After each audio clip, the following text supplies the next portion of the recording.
नमस्कार, fast and facts में आप सभी का स्वागत है। मैं हूं आपके साथ नमानसा मलिक, मेरे साथ हैं आदित्य। शुरू करते हैं खबरें पूरी रिसर्च के साथ। अमरनाथ यात्रियों पर हमले के बाद पूरे देश में हाई अलर्ट है। गृह मंत्रालय की मीटिंग में आईबी के अधिकारियों ने कहा कि यात्रा पर हमले को लेकर 50 बार इनपुट दिए गए थे।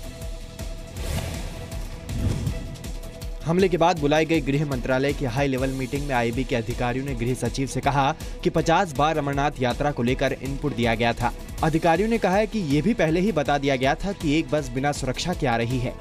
हालांकि बीजेपी महासचिव राम माधव का कहना है कि अमरनाथ हमले को सुरक्षा में चूक नहीं मानना चाहिए। वहीं एनसीपी नेता तारिक अनवर ने कहा कि यात्रियों की सुरक्षा में बड़ी चूक हुई है और इसकी जाँच जरूरी है।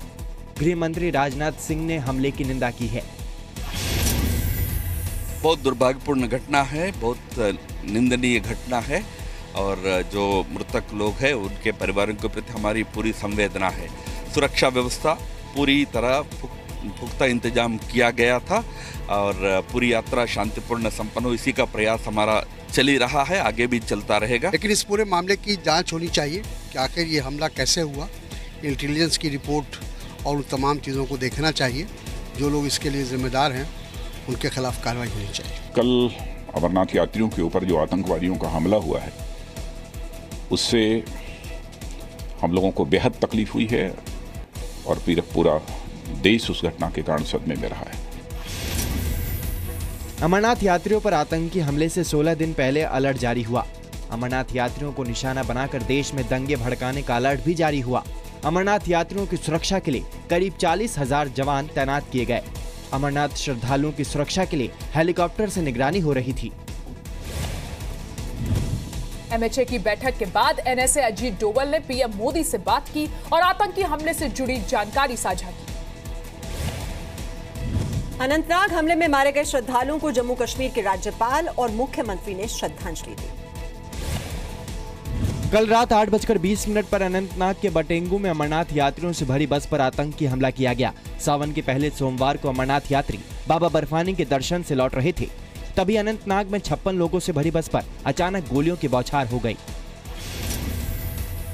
इस वक्त हम उस स्पॉट पर खड़े हैं जहां कल करीबन 8:20 पर जो यात्री बस जा रही थी उस पर अटैक हुआ।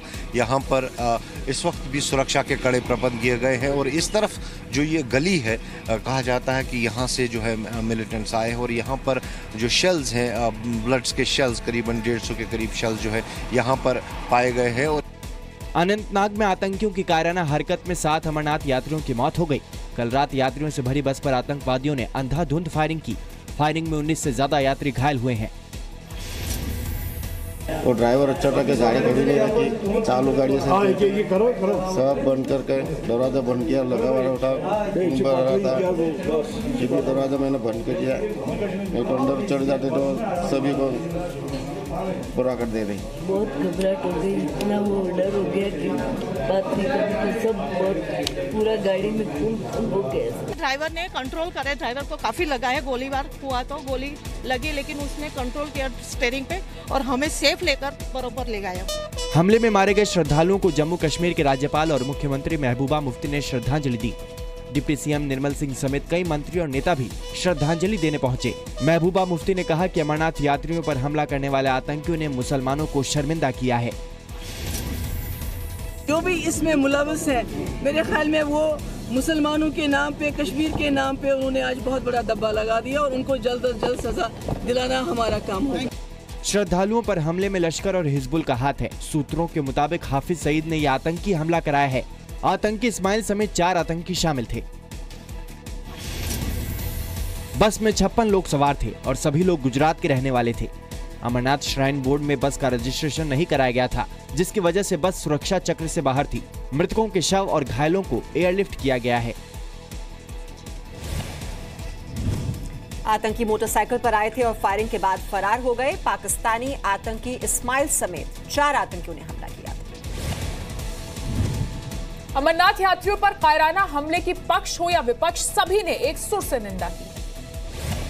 अमरनाथ यात्रियों पर हमले के खिलाफ विपक्ष के 18 दलों ने निंदा प्रस्ताव पास किया है। सोनिया गांधी की अगुवाई में संसद के लाइब्रेरी कक्ष में कांग्रेस समेत 18 दलों के नेताओं ने हमले में मारे गए लोगों को श्रद्धांजलि और सरकार से यात्रियों की सुरक्षा को लेकर कड़े इंतजाम करने की मांग की। Security forces are all around. Why it happened? Whose failure is? It is the duty of the government of the day to explain that. सुरक्षा की जिम्मेदारी केंद्र सरकार और राज्य सरकारों की है। अब आपके पास इंटेलिजेंस रिपोर्ट होने के बावजूद ये घटना के बारे में इसको क्यों नहीं रोक पाया, ये सवाल उठता है। आतंकवादियों ने यात्रियों पर हमला करके कश्मीर का नाम भी बदनाम किया, कश्मीरियत को भी बदनाम किया और कश्मीर के लोगों को भी बदनाम किया। इससे पहले साल 2000 में अमरनाथ यात्रियों पर इतना बड़ा हमला हुआ था। कांग्रेस उपाध्यक्ष राहुल गांधी ने ट्वीट कर इसे सुरक्षा में बड़ी चूक करार दिया। कांग्रेस का कहना है कि खुफिया अलर्ट मिलने के बाद भी जरूरी कदम क्यों नहीं उठाए गए। पिछले 15 वर्षों के बाद ये एक हमला हुआ है। निसंदेह कहीं न कहीं हमें अपने राज्य स्तर पर जो कानून व्यवस्था है उसका फिर से आकलन करना पड़ेगा। सभी अमरनाथ यात्रियों की सुरक्षा सुनिश्चित करने की जिम्मेवारी भारत की सरकार की है। क्या कदम इस बारे में उठाए जा रहे हैं? प्रधानमंत्री और सरकार इसे साझा करें। ये राष्ट्रीय सुरक्षा और अमरनाथ यात्रियों की सुरक्षा में भारी भूल का मामला भी है। आतंकी हमले में मारे गए लोगों के परिवारों में मातम पसरा है। विपक्ष सरकार को हमले के लिए जिम्मेदार ठहरा रहा है। सरकार का कहना है कि ये महज एक आतंकी हमला नहीं, हमारी आस्था पर भी हमला है। आतंकियों का सरकार पूरी तरह से सफाई करेगी। केंद्र सरकार नरेंद्र मोदी जी के नेतृत्व में काम कर रही है और आतंकवाद के विरुद्ध पूरी तरह केंद्र सरकार में दृढ़ता है और आतंकवाद से निपटने के लिए जो संबंधित फोर्सेज हैं वो पूरी प्राणपण से जुटे हुए हैं। केंद्र सरकार में सहयोगी शिवसेना ने सरकार की मंशा पर ही सवाल खड़े किए हैं। वहीं जेडीयू ने आतंकियों के खिलाफ और कड़े सख्त कदम उठाने की मांग की है। उसकी सिर्फ निंदा करने से या धिक्कार नहीं हम करना चाहते। उद्धव ठाकरे साहब ने कहा है हम जरूर आहत में है। एक ऐसे एक्शन चाहिए जो पाकिस्तान को और जो आतंकवादी है उनको सबक सिखाए। कश्मीर के सोशल फैब्रिक को खराब करने की साजिश करने वाला मामला मानता हूं और मैं चाहता हूं कि सख्त से सख्त कदम इसके विरुद्ध उठाए जाए। साल 2000 में पहलगाम में आतंकी हमले में 30 से ज्यादा अमरनाथ यात्रियों की मौत हुई थी। साल 2001 में शेषनाग में आतंकी हमले में 3 पुलिस अधिकारियों समेत 12 श्रद्धालुओं की मौत हुई थी। साल 2002 में अमरनाथ यात्रियों पर हुए 2 अलग अलग हमलों में कुल 10 यात्रियों की जान चली गई थी। 2007 में भी अमरनाथ यात्रियों की बस को निशाना बनाया गया था। उस हमले में 14 श्रद्धालु घायल हुए थे। मुंबई के मुस्लिम उलेमा मौलाना खलीलुर रहमान नूरी ने प्रधानमंत्री मोदी से आतंकियों और पाकिस्तानियों को कड़ा सबक सिखाने की मांग की।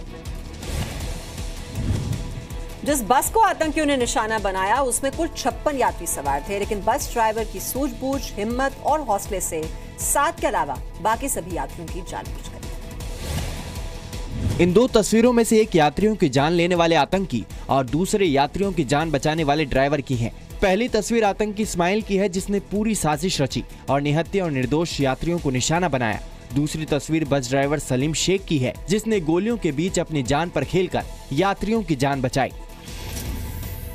8 बज रहे थे, 8 बजे के करीब पहले सामने से फायरिंग किया था कांच पर और इतना फायरिंग चला हद से ज़्यादा। इसके लिए मैं गाड़ी चलाता ही रहा, आड़ा सो के गाड़ी चलाता रहा। उस दिन तो मालिक ने मेरे को हिम्मत दी बराबर और हिम्मत से मैं निकला। ऐसा है, मालिक की मर्जी थी, बचाना तो मेरे हाथ में था, तो हिम्मत मेरे को दी, इसके लिए मैं चल पड़ा गाड़ी लेकर। सलीम शेख की बहादुरी के लिए गुजरात सरकार ने सम्मानित करने का फैसला किया है। गुजरात के सीएम विजय रूपानी ने सलीम शेख को बहादुरी पुरस्कार दिए जाने की अनुशंसा करने की बात कही। सलीम शेख ने हमले के बाद अपने छोटे भाई जावेद को फोन कर सुरक्षित होने की सूचना दी थी। परिवार समेत पूरा देश सलीम शेख का गुणगान कर रहा है।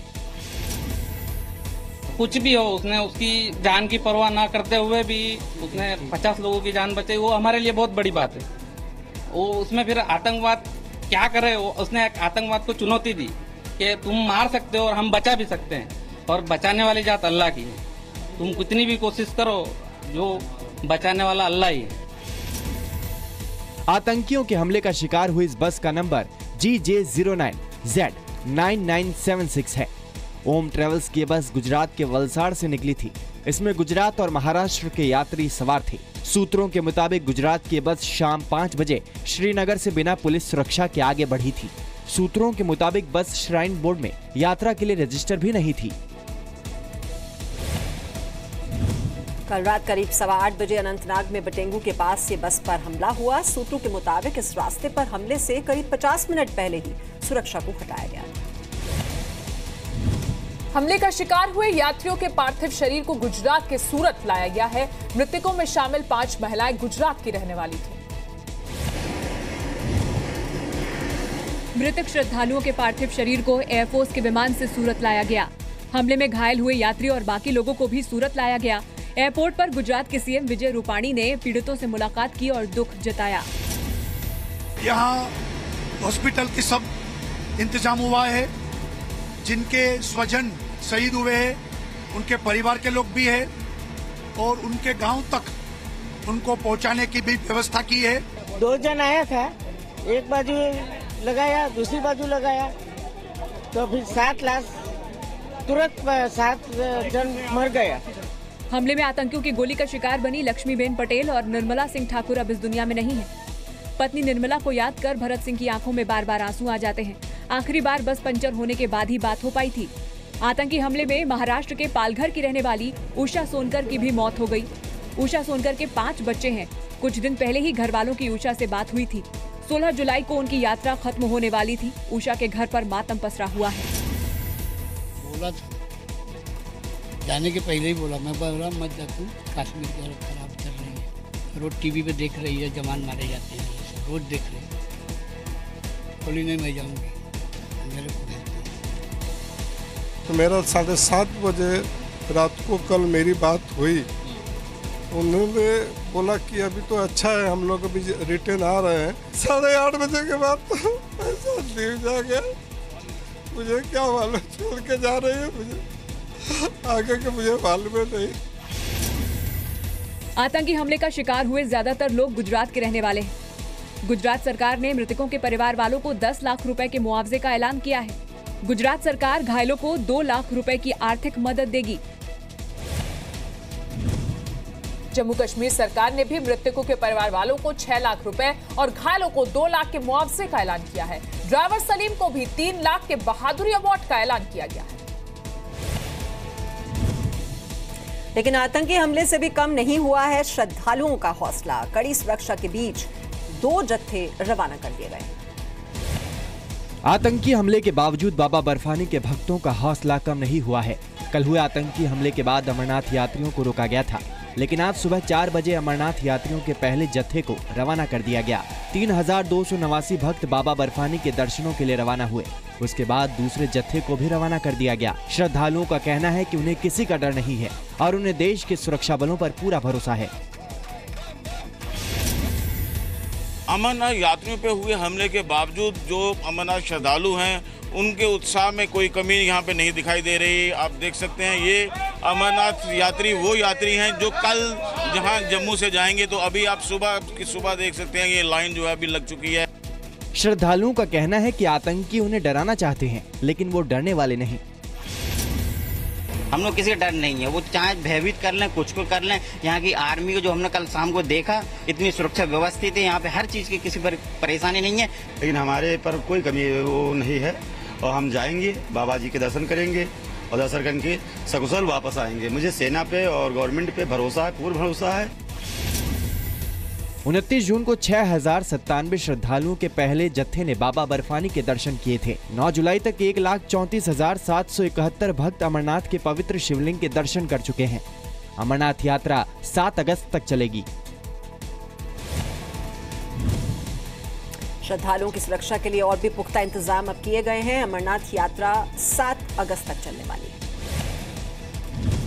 अमरनाथ यात्रियों पर आतंकी हमले के बाद जम्मू कश्मीर समेत पूरे देश में हाई अलर्ट है। जम्मू कश्मीर के अनंतनाग में अमरनाथ यात्रियों पर हुए आतंकी हमले के बाद सरकार हरकत में है। गृह मंत्री राजनाथ सिंह ने राष्ट्रीय सुरक्षा सलाहकार अजीत डोवल के साथ सुरक्षा हालात की आज समीक्षा की। आर्मी चीफ बिपिन रावत और गृह मंत्रालय की एक टीम श्रीनगर भी गई है। अमरनाथ यात्रियों पर इस हमले के बाद जम्मू में रघुनाथ मंदिर समेत सभी मंदिरों के बाहर सुरक्षा को और बढ़ा दिया गया है। अमरनाथ यात्रियों पर हुए आतंकवादी हमले के बाद जम्मू में सुरक्षा व्यवस्था कड़ी कर दी गई है। जम्मू में जितने भी धार्मिक स्थान हैं उनके इर्द गिर्द सुरक्षा व्यवस्था काफ़ी कड़ी कर दी गई है। सुरक्षा बलों के जवान जो हैं वहाँ पे कल रात से ही ड्यूटी पे जो है तैनात हैं। दिल्ली में भी हाई अलर्ट के बाद जगह जगह पुलिस बैरिकेड लगाकर गाड़ियों की चेकिंग की जा रही है। खुफिया अलर्ट के बाद दिल्ली मेट्रो, भीड़ भाड़ वाले बाजार समेत सभी संवेदनशील जगहों पर सुरक्षा बढ़ा दी गई है। अंदेशा जताया गया है तमाम जितने भी मेट्रो स्टेशंस हैं, भीड़ भाड़ वाली जगह हैं, जितने भी धार्मिक स्थल हैं और बड़े बड़े व्यापारिक प्रतिष्ठान हैं, वहाँ पर आतंकी हमला कर सकते हैं। और साथ में कल से शुरू हुई कांवड़ यात्रा को भी वो निशाना बना सकते हैं। कांवड़ यात्रियों पर हमले की आशंका को देखते हुए यूपी सरकार ने यात्रा रूट पर गश्त और बढ़ाने के आदेश जारी किए हैं। हरिद्वार में चल रहे कांवड़ मेले की सुरक्षा और बढ़ा दी गई है कि सभी कांवड़ यात्रा में जाने वाले श्रद्धालु अपना आईडी प्रूफ अपने साथ रखें, जिससे किसी भी प्रकार की उसमें अगर पहचान का कोई संकट न हो। झारखंड के देवघर में हाई अलर्ट का असर साफ देखा जा रहा है। मंदिर के चप्पे चप्पे पर पुलिस के जवान तैनात हैं। इसके अलावा डॉग स्क्वाड और मेटल डिटेक्टर का भी इस्तेमाल किया जा रहा है। दिल्ली, यूपी, हरियाणा, उत्तराखंड में कांवड़ यात्रा को लेकर हाई अलर्ट जारी किया गया है। खुफिया एजेंसियों ने भगवा वेश में कांवड़ यात्रा में शामिल होकर आतंकी हमले का अलर्ट जारी किया है। खुफिया एजेंसियों के मुताबिक आतंकी ट्रक या बस जैसी बड़ी गाड़ी को कांवड़ यात्रियों की भीड़ पर चढ़ा सकते हैं। असामाजिक तत्वों पर नजर रखने के लिए ड्रोन और सीसीटीवी से निगरानी रखने के निर्देश दिए गए हैं। और आतंकी हमलों की आशंका को देखते हुए केंद्र सरकार ने सभी तीर्थयात्रियों से अपील की है कि वो सेफ्टी प्रोटोकॉल्स का पालन जरूर करें और प्रशासन का सहयोग करें। यूपी की योगी सरकार ने आज विधानसभा में अपना पहला बजट पेश किया। मुख्यमंत्री योगी आदित्यनाथ ने विधानसभा की कार्रवाई शुरू होते ही सबसे पहले अमरनाथ हमले में मारे गए लोगों को श्रद्धांजलि दी और हमले की निंदा की। इस प्रकार की घटना की पुरजोर शब्दों में निंदा करें और आतंकवाद के खिलाफ देश की लड़ाई में इस देश के प्रत्येक नागरिक को मिलकर के इस लड़ाई में सहयोग करना चाहिए। योगी सरकार ने कुल 3,84,659 करोड़ और 71 लाख रुपए का बजट पेश किया है, जो पिछले बजट से 10.9% ज्यादा है। बजट में 55,781 करोड़ की नई योजनाएं शामिल है। 33,200 पुलिस कर्मियों की भर्ती की जाएगी। प्रधानमंत्री शहरी आवास योजना के लिए 3,000 करोड़ का बजट रखा गया है। वहीं सूखा प्रभावित बुंदेलखंड की विशेष योजनाओं के लिए 200 करोड़ रुपए का फंड रखा गया है। किसान कर्ज माफी के लिए 36,000 करोड़ रुपए के फंड का प्रावधान किया गया है। उत्तर प्रदेश सरकार का यह बजट गांव, गरीब, किसान, नौजवान और महिलाओं को समर्पित है। प्रदेश की विकास दर को 10 अंक में ले जाकर के देश के एक विकसिततम राज्यों की श्रेणी में खड़ा करना हम सबका लक्ष्य है और उस दिशा से आज का यह बजट सदन में प्रस्तुत हुआ है। दीनदयाल नगर विकास योजना के लिए 300 करोड़, चीनी उद्योगों के लिए 237 करोड़ का प्रावधान है। 7वें वेतन आयोग के लिए 34,000 करोड़ का फंड रखा गया है। बाढ़ नियंत्रण के लिए 647 करोड़ और शिक्षा के लिए 19,444 करोड़ का प्रावधान किया गया है। बजट में 43,000 करोड़ का घाटा दिखाया गया है। इलाहाबाद में होने वाले अर्धकुंभ के लिए 500 करोड़ का बजट रखा गया है। प्रसाद योजना के तहत अयोध्या, वाराणसी और मथुरा में विकास के लिए 800 करोड़ रुपए का ऐलान किया गया है। लालू यादव और उनके परिवार पर लगे भ्रष्टाचार के मामले में आज जेडीयू ने चुप्पी तोड़ सकती है। जेडीयू की आज की बैठक के बाद पार्टी प्रवक्ता प्रेस कॉन्फ्रेंस करने वाले हैं। बिहार में जारी राजनीतिक उठापटक के बीच बैठकों का दौर आज भी जारी है। पटना में जेडीयू पदाधिकारियों की बैठक में महागठबंधन को लेकर किसी बड़े फैसले के कयास लगाए जा रहे हैं। माना जा रहा है कि लालू परिवार पर पड़े छापों को लेकर चुप्पी साधे नीतीश इस बैठक में अपनी खामोशी खत्म कर सकते हैं। इसका संकेत जेडीयू नेता संजय झा ने अपने बयान में दिया। नीतीश कुमार जी की राजनीति करने की शैली रही है या करप्शन के इशू पर जो जीरो टॉलरेंस रहा है, वो बिल्कुल आपके माध्यम से मैं कह रहा हूँ, उस पर कोई कॉम्प्रोमाइज नहीं। बीजेपी भी नीतीश कुमार के बयान के इंतजार में है। नीतीश कुमार को बिना देर किए तत्काल तेजस्वी यादव को मंत्रिमंडल से बर्खास्त करना चाहिए। तो फिर किस मुंह से जनता के बीच जाएंगे, किस मुंह से नैतिकता की बात करेंगे? नीतीश कुमार के लिए परीक्षा की घड़ी है। सोमवार को पटना में हुई आरजेडी विधायकों की बैठक में साफ तौर पर ये कहा गया कि तेजस्वी अपने पद से इस्तीफा नहीं देंगे। ऐसे में अब गेंद नीतीश के पाले में है। हालांकि आरजेडी नीतीश पर चुप्पी साधना बेहतर समझ रही है। आएंगे तब की बातें सामने आई, जीरो टॉलरेंस, नो कमेंट। भ्रष्टाचार और जीरो टॉलरेंस को हम टॉलरेंट करने के लिए तैयार हैं। आप 2 साल का जो है मेरा करियर उठाइए कि जब से जो है ये पथ निर्माण विभाग, भवन निर्माण विभाग और जो तीनों जो मेरा विभाग है उसमें देखिए कि हम कैसे काम कर रहे हैं। हम लालू यादव के घर सीबीआई के छापे के बाद महागठबंधन के भविष्य पर सवाल उठने लगे थे। सीबीआई ने बिहार के डिप्टी सीएम तेजस्वी यादव पर आईपीसी की धारा 120B यानी आपराधिक साजिश और धारा 420 यानी धोखाधड़ी और भ्रष्टाचार का केस दर्ज किया है। बीजेपी नीतीश कुमार से तेजस्वी यादव को डिप्टी सीएम के पद से हटाए जाने की मांग कर रही है। सूत्रों के मुताबिक बीजेपी ने नीतीश कुमार से लालू प्रसाद यादव के अलग होने पर बाहर से समर्थन का ऑफर दिया है। नीतीश कुमार ने इससे पहले मुख्यमंत्री रहते जीतन राम मांझी, राम आधार सिंह और आरएन सिंह के खिलाफ केस दर्ज होने पर कैबिनेट से उन्हें हटा दिया था, लेकिन इस बार ये मामला लालू यादव के बेटे का है। फास्ट एंड फैक्ट्स में आज के लिए बस इतना ही, लेकिन देश और दुनिया की तमाम बड़ी खबरों के लिए आप बने रहिए जी न्यूज़ के साथ।